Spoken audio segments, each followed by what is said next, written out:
No one knew the consequences of giving the president that much authority, or how that authority would be bent and twisted to do operations across the Middle East without congressional approval. Now imagine that same authority, but given to the Trump administration, and how to deal with the cartels in Mexico, and you could easily see how the situation can get out of control.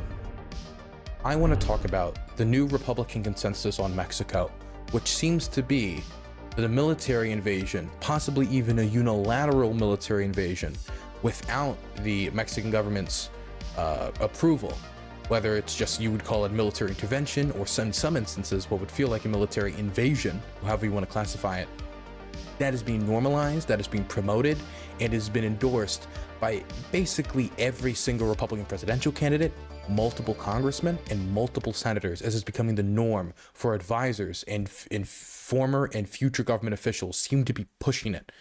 And so we need to talk about it, because obviously an American invasion of Mexico sounds like something out of, a history book 100 and 150 years ago, but it's becoming more and more mainstream, and it's worrying how mainstream it's becoming very quickly. So I wanted to go through a few of these statements from Republican officials running, some of whom are running for president currently, in favor of a military intervention in Mexico, at times without the explicit approval of the Mexican government, which would be classified as an invasion or an illegal bombing campaign when you're doing that type of stuff without the approval of the government in question.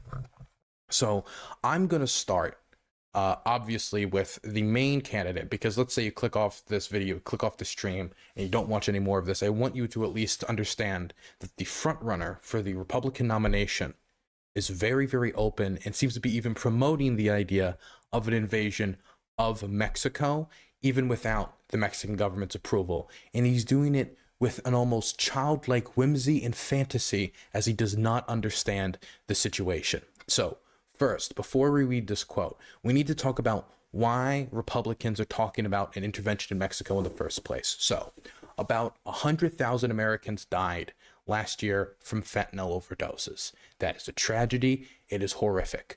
And after 15 to 20 to 25, 30 years of failed wars on drugs, with the government's failed response to a worsening drug crisis, you would think the government's response and the response of Republicans would not be, oh, let's intensify that war, let's strengthen that war, let's go more aggressive on that war. You would think the response would be, well, maybe while we'd still go after those who push poison in communities, for those affected by the sickness of addiction, we should be offering a lot more rehabilitation instead of incarceration. Maybe for the people who have become victims of the opioid epidemic, we don't lock them up for buying these pills on the street, or moving on to more stronger things that gives them that kick like heroin, instead of putting them in a prison where they're going to be introduced to a criminal system of trade and narcotics that could enable their addiction further, instead of putting them in a rehabilitation center. Or we could instead put them in a rehabilitation. We could instead direct them towards rehabilitation.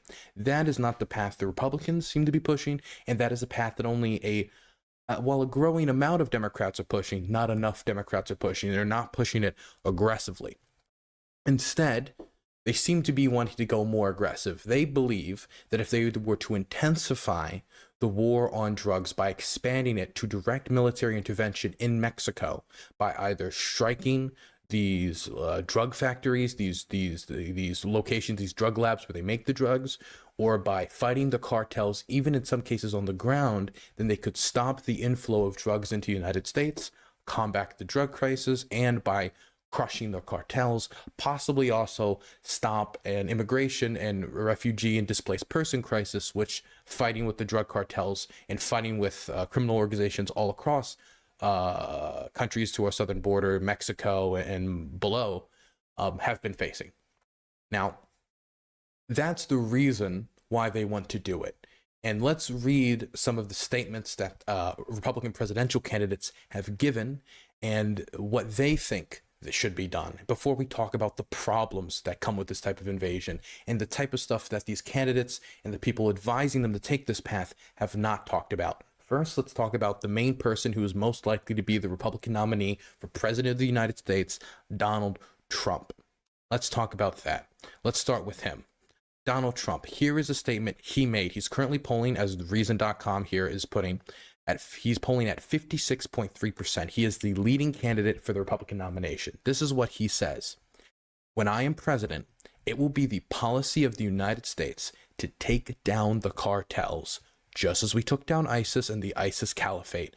The former president said in January, I will order the Department of Defense to make appropriate use of special forces, cyber warfare, and other overt and covert actions to inflict maximum damage on cartel leadership, infrastructure, and operations. Now, this obviously is a worrying statement.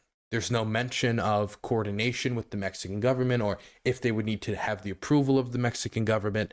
There's no question about how they would work to make sure this operation was successful, more successful than our failed drug war, for example, in Afghanistan. There's no talk of specifics on, well, okay, special forces. Does that mean we're going to have troops on the ground? Because, you know, if you strike one of these drug labs, what stops the cartels from just making another drug lab? The thing that would stop it is like having troops on the ground, having someone there to stop them from rebuilding it. So are we talking about permanent American troop presence in Mexico, fighting cartels on the ground, coffins coming back home to America of Americans who have been torn up by cartel machine guns, cartel ATM, anti-tank weapons, etc.? And I know while many people might get shocked at how openly this invasion or intervention into Mexico is being talked about, if you've been following Donald Trump for long enough, you'll know that this is not that surprising.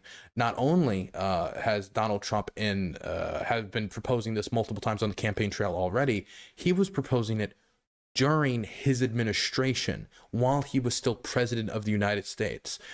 For example, Mark Esper, who was the former defense secretary for the Trump administration, had a sit-down conversation with Donald Trump, and I believe 2019, he writes about this in his memoir about his time in the Trump administration, and he explains a conversation he had with Trump about striking drug labs. And it's very illuminating to how little Donald Trump knows about how an operation would be carried out, the specifics of what weapons would be used, follow-up plans, how to deliver on goals and set out a clear plan to achieve these goals. Let me show you an example of this. One second. Where is the part here? Here it is. One such idea emerged from Mr. Trump, who was unhappy about the constant flow of drugs across the southern border. During the summer of 2020, sorry, I thought it was 2019, not 2020, Mr. Trump asked Esper at least twice if the military could shoot missiles into Mexico to destroy the drug labs. They don't have control of their own country, Mr. Esper recounts Mr. Trump saying. When Mr. Esper raised various objections, Trump said that we could just shoot some Patriot missiles and take out the labs quietly, adding that no one would know it was us. No one would know it was us. So first off, Patriot missiles are not used for air to ground strike capability. That's not what we would use in a situation like this. I assume he meant something more like a cruise missile, because Patriot air defense systems, Patriot missiles, are used to shoot down planes, missiles, or any air problem, like any, air attack. That's why we sent it to Ukraine to be used in Kiev in order to shoot down the missiles that Russia regularly fires upon the Ukrainian population here. So no, unless the cartels start operating drug labs out of blimps, we would not use Patriot air defense or Patriot missiles to knock out drug labs. That's the first thing. The second thing is, why would they not know it was us? Who else could have done it? Like Cuba? Was the Chinese? Who else would do it? Not to mention, Trump has openly talked about intervening in Mexico before. We've had multiple government officials in his administration kind of tout the idea. We now have multiple congressmen and senators and all these people touting this idea openly. Why would they not know it was us? Not to mention, we're the only ones with the means to do it. The Chinese can't do it. The Russians can't do it. They're not in range. How would they operate? How would they do such an operation? It could only be us. And I would assume we would use American weapons. So what, an American weapon with American serial number hits a Mexican cartel drug lab. The government obviously enraged, the Mexican government enraged that America would do a military intervention, a military strike in Mexican territory without the approval of the Mexican government, which Trump has made perfectly clear that he does not need the approval of the Mexican government. It's not only Trump that has pushed the idea that he doesn't need the approval of the Mexican government, but it's also the people around Trump. Here's Trump's Center for Renewing America. It's a pro-Trump, very right-wing think tank. This is from Ken. This is an article from Ken Cuccinelli. It is proposing the idea of a military intervention in Mexico. He was the acting deputy secretary of Homeland Security for 2 years during the Trump administration. These are the people who were advising Trump on policy. And he says, and I quote, "It is vital that Mexico not be led to believe that they have veto power to prevent the U.S. from taking the actions necessary to secure its borders and people." So explicitly saying that we would not need their approval. But how would how would this denial work? Who else could it have been? Everyone would know it was us, and we would look like clowns for denying it. And all we would do is turn the Mexican population against us, who we need the support of in order to engage in such an operation. Even if we were to engage in an operation, which I'm not even 100%, I'm not even signed on to, but if we were to engage in an operation, it would have to be with the collaboration of the Mexican government, or it would be bound to fail from the very beginning. Just like the war in Afghanistan against drugs was bound to fail, and that was with an ANA that was trying in some way, even if it was unbelievably corrupt, to assist us. How are we going to do it? How are we going to do it without the Mexican government's coordination? How are we going to do it without their approval? You can't just keep blowing up labs every single time a new one pops up with no one on the ground to make sure they don't get remade, or they're just going to get remade. We tried this in Afghanistan. It did not work. We pumped billions of dollars into Colombia to try something similar. Even if we weren't doing strikes directly, we were trying this drug war in locations all across Southern America, and it did not work.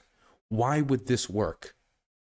And let me be clear, Trump is already laying out the groundwork for an operation like this. This isn't just Trump talking, because a lot of times when Trump proposes stuff, it's just Trump talking. But you've got other Republicans openly endorsing this, people who are advising him, like the deputy secretary of Homeland Security, pushing him on this. But also Trump is asking for battle plans to attack Mexico if he's reelected. So these are not empty words.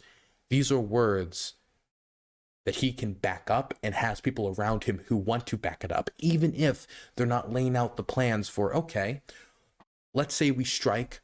How many troops on the ground are we going to deploy if we have to? Which, if you want to stop these labs from being rebuilt, how many troops are you going to deploy?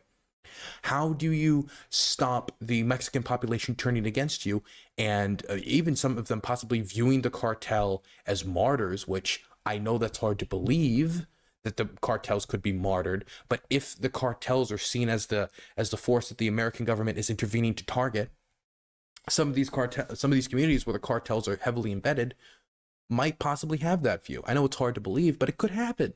Definitely if we're doing this again without the coordination of the Mexican government. How are we going to stop the Mexican authorities from actively undermining us? They're the ones with the government. They're the ones with the authority there. How do we do this operation without their help? None of this is fleshed out. None of this is talked about. None of how are they going to respond to international backlash? None of this is talked about. It's all of these ideas are just kind of thrown out there. Let's move on to the next person, Ron DeSantis. Would you build the wall, and would you use military? This is a question to him, to go after the Mexican drug cartels. He was asked during a press conference this month. He replied, yes and yes. Mike Pence, the cartels are in operational control of our borders.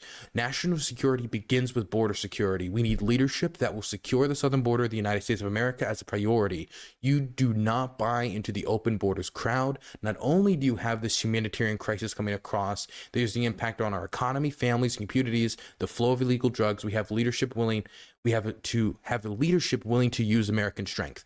This is a lot more vague, and I can't believe I have to say this. At least Mike Pence isn't openly declaring, yes, I believe in a military intervention into Mexico. Somehow, Mike Pence's position is not the worst one on here. Nikki Haley, when it comes to the cartels, the former South Carolina governor said in March, you tell the Mexican president, either you do it or we do it. Again, unilaterally. Unilaterally, we're going to intervene in Mexico. How do you unilaterally intervene in Mexico with putting troops on the ground, leaving that option on the table without getting into a direct confrontation with Mexican authorities, with possible firefights with Mexican authorities? How do you do this and operate this successfully? And let's put it this way. How about, and I saw a Vox article talking about this, and much of the resources I found on this was from a Vox article. One second, I put his name down, the guy who read it. Wrote it. I thought it was a great article. I hope you guys go check it out. It was written by Zach Beauchamp, and he brought up the question, what happens if we strike an area and it fails, right? And this is something Dan Crenshaw also talked about. Representative Dan Crenshaw talked about kind of like, I think it was him and Lindsey Graham when they were proposing ideas to use the AUMF, the authorization for the use of military force, to target the Mexican drug cartels. Lindsey Graham was talking about designating them as a terrorist organization. He was working with, I believe it was, what was it, I believe it was Mr. Kennedy. I forget his, oh God, the Republican senator, was it? No, it was John Kennedy. No, God, fuck. What's his name? What's the Republican's name? The Kennedy that's still alive and he really, really sucks. What's his name? Not RFK, who's on the campaign trail, but the Republican senator. Not that Kennedy, the other Kennedy. Come on, the one that's actually a politician and has a chance at being unelected and has a chance to stay in elected office. Does nobody know? Okay, well, I'll just have to look him up then. Senator Kennedy.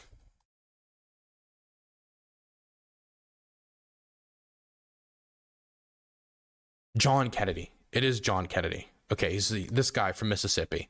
Got you. Okay, so no, not Robert Kennedy. They were proposing declaring these cartels foreign terrorist organizations. If you're designating these groups terrorist organizations, if you're talking about the authorization for the use of military force, and Dan Crenshaw does say specifically, and I do want to give him semi-credit for this, that if we were to do it, we would want the authorization of the Mexican government. But if you're giving the American presidency an AUMF basis to intervene in Mexico, they're not going to be restricted by that unless you put it explicitly in there. And Dan Crenshaw does not put it explicitly in there that he will, by the letter of the law of what is passed, be restricted by this idea of needing the cooperation of the Mexican government, because Dan Crenshaw puts in this explicitly that the American president can use any means at their disposal to eliminate the drug trade in the cartels, which could mean troops on the ground and strikes without the Mexican government's approval. So let's lay out that scenario. We strike a Mexican cartel drug lab. They rebuild another one. So we're like, okay, obviously that didn't work. Duh. So we strike it and then we put troops on the ground around that, either with or without the cooperation of the Mexican government. Without the cooperation of the Mexican government, now we're talking about what is essentially an invasion of a foreign country without their permission. Okay. Then the cartel moves. They move the drug lab to another area of Mexico. Do we now expand the war and now send troops into other provinces of Mexico where the cartels have migrated to get away from the American military? Are we willing to expand that war? How far are we willing to go in ignoring not only the Mexican government's authority, but in expanding this ground campaign operation and keeping the situation stable and trying to stop the reestablishment of the drug trade? Not only just how much would we be willing to contribute to this effort, but also how do we succeed here when we failed in Afghanistan? None of these proposals, even the one put forward by the deputy secretary of the Homeland Security, talks about these issues, how to solve these issues, how to build the relationships necessary to successfully conduct these operations, what we do if the drug trade migrates, what do we do about if the situation gets out of control, like how many troops are we willing to contribute to this, how far are we willing to go? It also doesn't talk about how many troops are going to need to conduct an operation like this. It doesn't talk about any of the specifics. It just vaguely is throwing the idea of going in there, bombing the cartels, special forces raids, and getting out of there. But if we're going to be successful in any operation like this, which again, I have not signed on to, there's going to have to be a force on the ground to stabilize the situation. This is the same problem with Libya. We go in there, bomb half the country, smuggle weapons in, I believe through Qatar. The government topples. The rest of the world forgets about Libya. The transitional government collapses. And then the whole country dissolves into fighting. Not only with Khalifa Haftar and terrorist organizations, but even with the internationally recognized government, scuffling with itself and with others. What is to stop a situation like that from happening in Mexico? If we were to just do a bombing campaign without troops on the ground. And let's say we do put troops on the ground. Again, what's going to stop the situation from just expanding into other provinces? And God, man, there's so little thought that was put into this from any of these politicians, from Dan Crenshaw to Kennedy, to Lindsey Graham, to Trump, to Nikki Haley, to any of these people. So little thought that went into any of this. My goodness.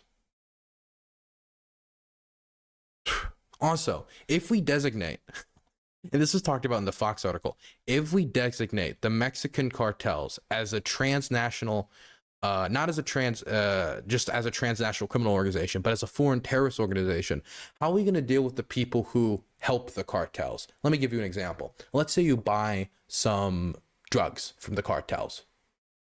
Do we now say that you're aiding and abetting a terrorist organization?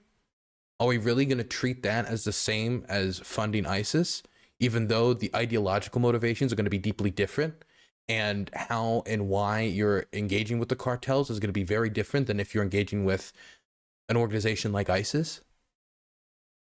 Is this not just going to make it more difficult to find people who are willing to collaborate with us? If we think that you just simply buying their drugs designates you as a terrorist, or as at least somebody supporting a terrorist group, not as a terrorist, but supporting a terrorist group financially? I don't see how this works. None of this has been thought out. So little of this has been thought out. Let's keep going. Nikki Haley, when it comes to the cartels, either you do it or we do it. But we are not going to let all this lawlessness continue to happen. We could do that by putting special ops in there, by doing cyber, be really strategic, just like how we dealt with ISIS. You do the same thing with the cartels. Okay, this narrative of it's just like ISIS is repeated time and time and again, even though the ideology is different and the politics is different. But here is also a big difference with ISIS. We didn't just deploy special operation forces on the ground and bomb a few things to defeat ISIS. That wouldn't have defeated ISIS. We couldn't just drone strike ISIS out of existence and do the odd raid on ISIS compounds. That would not have undone ISIS's control of the country. What was integral to the fight against ISIS and the success of Operation Inherent Resolve was working with groups on the ground in fighting ISIS, coordinating with them, and responding to what they identified as their needs to fight ISIS when it came to air support. It was the Kurds in Kobane who told us what locations needed to be airstriked before we airstriked ISIS. It was not us going off on our own, airstriking ISIS without sources on the ground or without coordination with forces on the ground who could establish physical on-the-ground control of these locations and are based in the local community and therefore are going to have more authority. That does not exist in a unilateral intervention into Mexico. That does not exist. Again, a unilateral intervention into Mexico would be a disaster. Also, what stops, and this is my big question, what stops this from worsening the situation? What stops this from destabilizing the Mexican government, having a foreign army on its soil, occupying territory because they believe the Mexican government can't do it on their own? What stops this from destabilizing Mexico further, causing more violence, displacing more people as the cartels spread across the country, as violence escalates and then causes not only more refugees to come to the United States, intensifying the quote-unquote migrant crisis, whatever you want to call it, and that destabilized environment is perfect for the drug trade. Absolutely perfect. Again, the last thing we should do is anything that further destabilizes the situation in Mexico or the Mexican government's central authority. The Mexican government is corrupt as fuck? Absolutely. Absolutely, the Mexican government is corrupt as fuck. Here's an example of it. Data leak exposes Mexican military corruption, including collusion with drug cartels. This collusion happened in a lot of ways, like obviously information being paid off to look the other way. But in some instances, it's literally selling the weapons the Mexican military has to the cartels. And so I understand why somebody would see this and think it is like, if we don't have to work with the Mexican cartels, if we don't have to work with the Mexican government, it is what it is. They're all controlled by the cartels anyway. But unless you're willing to have American soldiers controlling all the territory, which is currently controlled by the cartels, and possibly more if the cartels flee into territory not controlled by the cartels, and being willing to expand that operation, then you're going to have to work with the Mexican government to some extent. And even if you're willing to do that, I would heavily advise against it, because I don't think the local population would be that cooperative with us if we said, hello, we're here to occupy your country, we're going to fight the crime. Your government wouldn't be willing to. As much as in your mind you're like, but they hate the cartels. Yeah, most Mexicans despise the cartels. But if there's something that you could probably convince them that they hate more than domestic crime, it probably would be foreign occupation. For example, let me give you an example. Let's say the Chinese government invaded California under the justification, or did drone strikes in California under the justification that they needed to fight MS-13, or they under the justification they needed to fight American crime. Everyone would obviously be outraged. And now expand that to Chinese military deployments in California that could possibly expand depending on where the criminals flee once the Chinese soldiers get here, with no coordination with the American government. That would be an invasion. That is just by definition a military invasion, an illegal military invasion at that, because none of these articles, none of these documents being put out, none of these statements being put out are like, oh, we're going to do a UN peace mission where we all have a vote and the Mexican government has, none of that's even, that would be laughed out of the room. And it would be laughed out of the room in many of these conversations, because they all know that they would never get that. They would never get the approval of these people to do that. Also, I do want to briefly talk about this Dan Crenshaw AUMF for one more second. So the authorization for the use of military force is what we got for both the war in Afghanistan and the war in Iraq for the war on terror. And that AUMF that we had and that we got for the war on terror has been used not only to invade Iraq and invade Afghanistan, but has been used to do drone strikes and military operations all across the Middle East, including the assassination of the Iranian general Soleimani, which, as much as I hate terrorists, I don't believe when the original AUMF was voted on that American politicians, when giving the president the full ability to use whatever force necessary to deal with these terrorists, like Dan Crenshaw is advocating to be placed in the hands of the president of the United States right now, nobody thought that it would be used in that way to kill Iranian military officials. No one thought that. No one knew the consequences of giving the president that much authority, or how that authority would be bent and twisted to do operations across the Middle East without congressional approval. Now imagine that same authority, but given to the Trump administration and how to deal with the cartels in Mexico, and you could easily see how the situation can get out of control. What if there's a scenario where the American government says under Trump, considering how little knowledge Trump actually has about the situation, American weapons, what would be necessary for this to be done successfully. Imagine Donald Trump takes this person who wrote this article for him, this paper about the need for interventionism in Mexico without the approval of the Mexican government, and he comes to the conclusion that a certain Mexican government or military official is corrupt and is in the pocket of the cartels. Could you imagine a scenario where he uses the AUMF, any means at his disposal, to kill Mexican military leaders? To kill Mexican politicians? Even if they're corrupt, even if they're in the pocket of the cartels, how is the Mexican population going to view that? And we're just even talking about within Mexico. What if he uses that authority to go outside of Mexico and start bombing in Colombia? We've invested over $10 billion. I think it's close to $15 billion. It was in that Vox article as well, into fighting the drug trade in Colombia, to no success, to very little success, if any. I could easily see the situation spiraling out of control, not only in Mexico, but then becoming a transnational war against drugs, doing drone strikes not only in Mexico, but in Colombia or anywhere where drugs are coming from. And could you imagine if we're not only doing this unilaterally in Mexico, but unilaterally in all of these different countries? And without the assistance of the local authorities. It's ridiculous. Look, at least within when you're talking about, like, for example, religiously motivated terrorism, when you're talking about that, there is plans with religiously motivated terrorists to attack the United States and kill as many civilians as possible. That is their explicit intentions. Take planes, ram them in the tower. That is what they want to do for any number of reasons, right? When you talk about the cartels, that's not their purpose.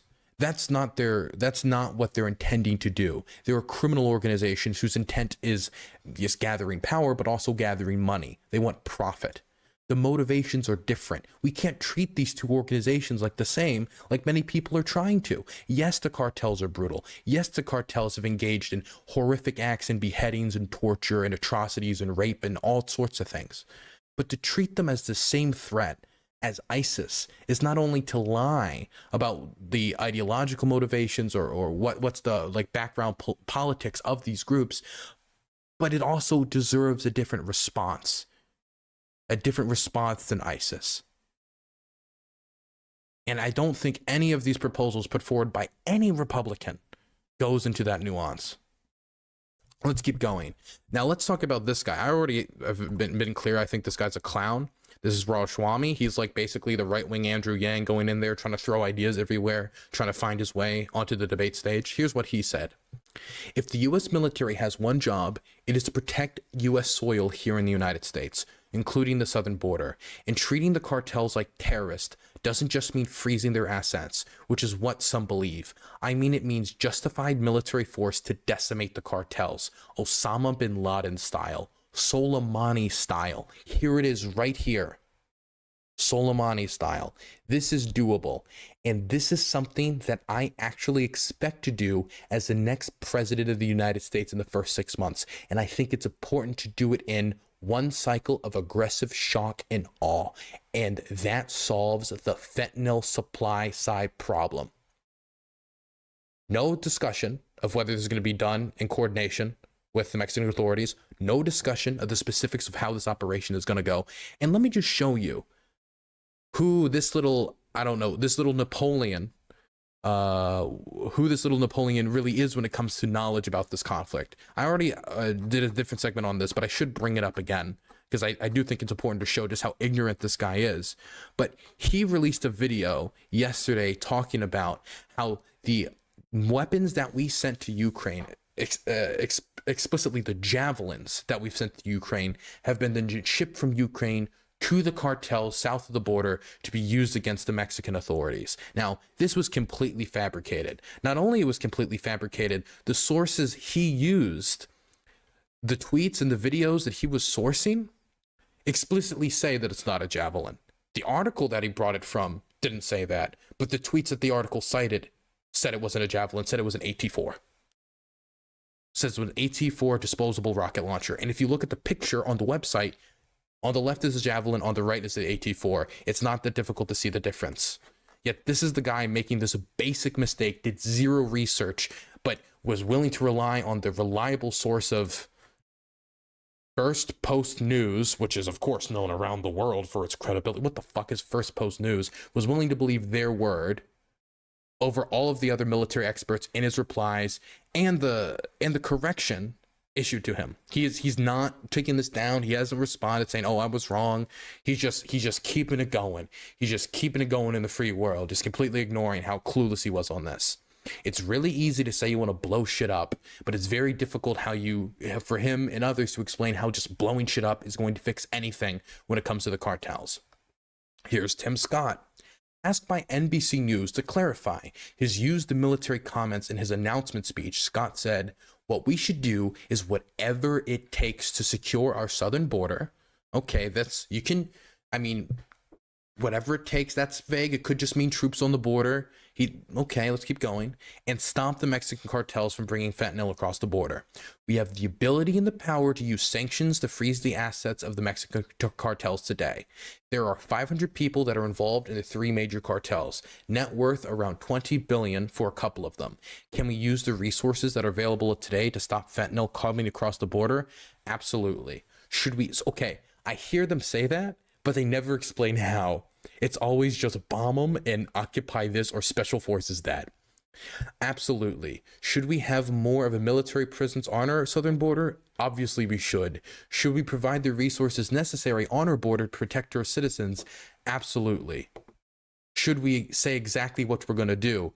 Of course not. This right here is the biggest cope in the world. Remember when Trump was asked about his healthcare plan when he was running for president, and his explanation was, I'll announce it when I'm president. I don't want anyone to steal it. And then he became president, and then he never provided a healthcare plan. And now that he's running again, it's the same thing. I'll announce it later. The reason why he says that, he says the same thing about the war in Ukraine, by the way, while he won't say exactly what his strategies are going to be to end the war. Or earlier in the war, he was talking about what his strategy would be. He didn't want to reveal it because he didn't want anyone to steal it, which is crazy on 2 counts. Number one, I don't know why he would believe that we would just take him at face value when he says he has a plan, but he can't share it because it's so secret. That's the first thing. But secondly,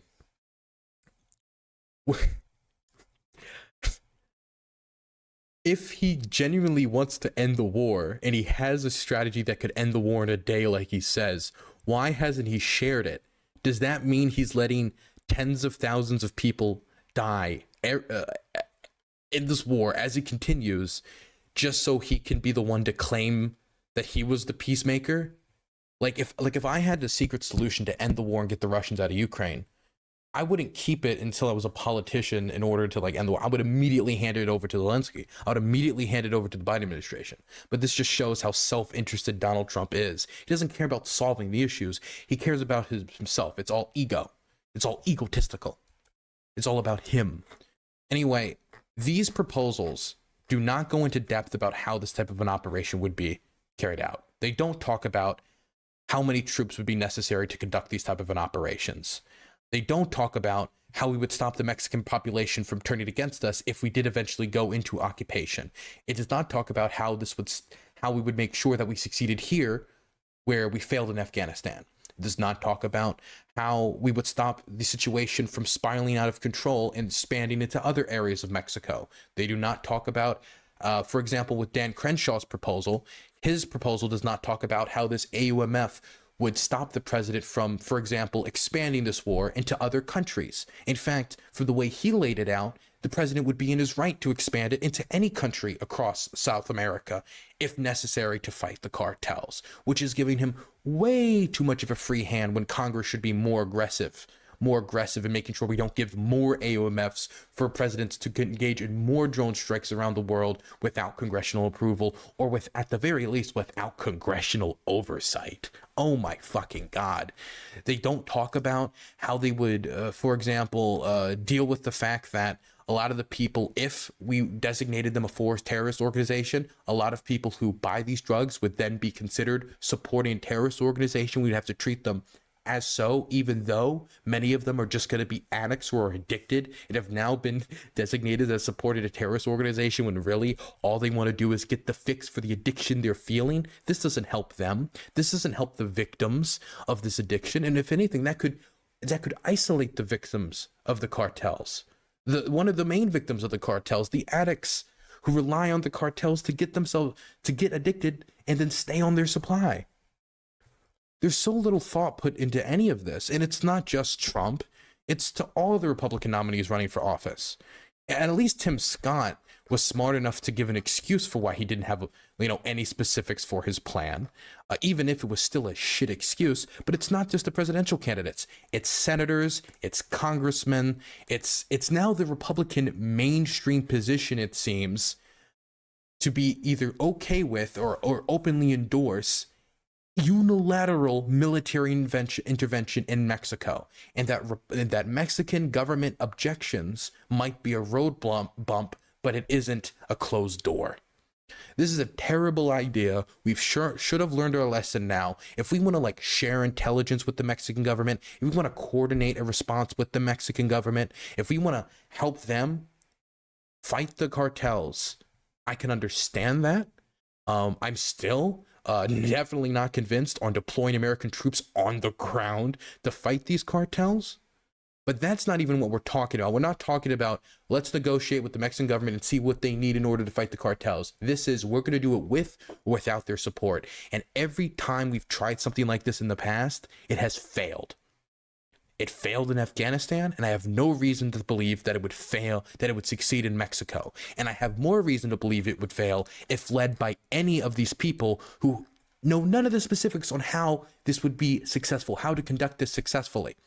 Some of whom are literally clueless about this, like Donald Trump or Ramaswamy. Anyway, I have nothing more to say about this, but the recent belief that, the Republican Party is now the party of like isolationism and et cetera, that's bullshit. Not only because of Trump's record on being extremely aggressive internationally with drone strikes and military intervention, but also the records of many, many, many other people on the ticket.